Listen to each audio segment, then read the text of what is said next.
Adın gül, adın gül ve sen gülsün.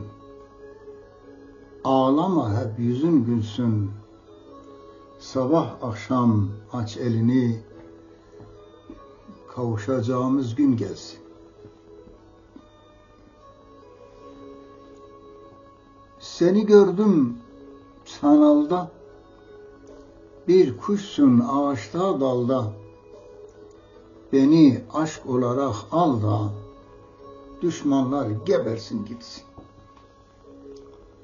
Yangınsın sen yüreğimde, tesbihimsin hep dilimde.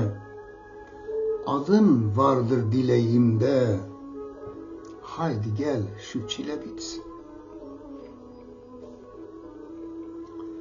Cananıma haber attım, aşkım üstüne aşk kattım. Uğruna dünyayı sattım, saklamam alemler bilsin. Dünyayı birbirine kattım, limanına demir attım.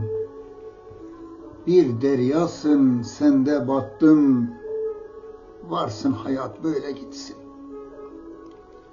Kısa mı uzun mu boyun, çingenece senin huyun. Seviyorum herkes duyun, alem duydu sen bilmezsin. Dünyanın güzel kadını, kimse duymasın adını. Aldım senden aşk tadını, ömrüm sana feda olsun. Canım sana kurban olsun.